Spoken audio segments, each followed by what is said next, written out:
Bonjour et bienvenue à toi dans cette nouvelle vidéo consacrée aux droits des personnes. Aujourd'hui, nous allons étudier ensemble l'absence et état des personnes. Pour ce faire, nous verrons dans un premier temps une définition, puis la présomption d'absence, le jugement déclaratif d'absence, et nous terminerons cette vidéo par un cours QCM issu du manuel 1000 QCM en droit des personnes et de la famille.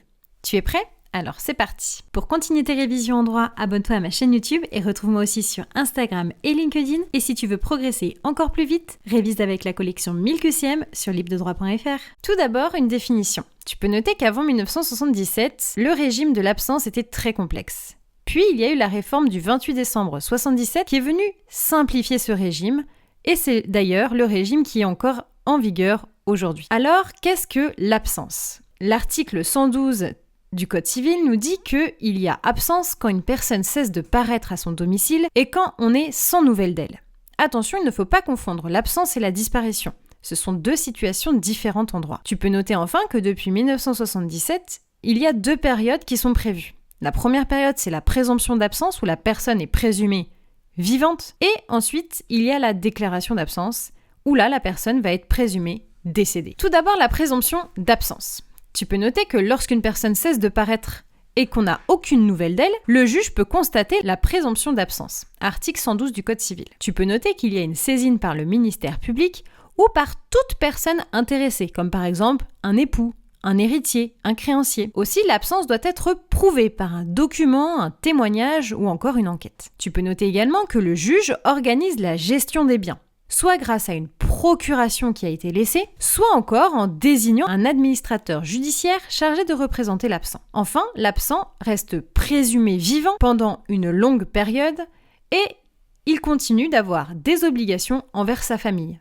Charge du mariage, entretien des enfants, etc. Enfin, la présomption d'absence prend fin si l'absent réapparaît, bien entendu, donc il pourra récupérer ses biens, si son décès est véritablement établi, ou encore au terme de 10 ans ou 20 ans sans constat préalable, où on va pouvoir entrer dans la déclaration d'absence. À présent, regardons ensemble le jugement déclaratif de l'absence. Tu peux noter qu'au niveau de la compétence, c'est le tribunal judiciaire qui est saisi par toute personne intéressée ou encore par le ministère public. Quels sont les différents délais ? Il peut être saisi 10 ans après la constatation de la présomption d'absence, ou alors 20 ans après les dernières nouvelles si aucune constatation préalable n'a été faite. Ensuite, tu peux noter que le jugement déclaratif d'absence doit être publié de manière obligatoire. La requête doit être donc publiée dans la presse. Le tribunal ne statue qu'un an après. Enfin, le jugement déclaratif d'absence est transcrit sur le registre de décès et il produit tous les effets d'un décès. Succession ouverte, mesure de gestion des biens terminés,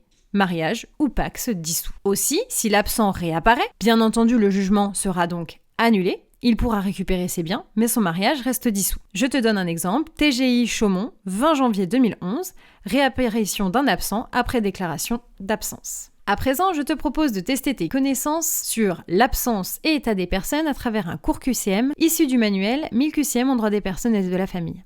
À bientôt!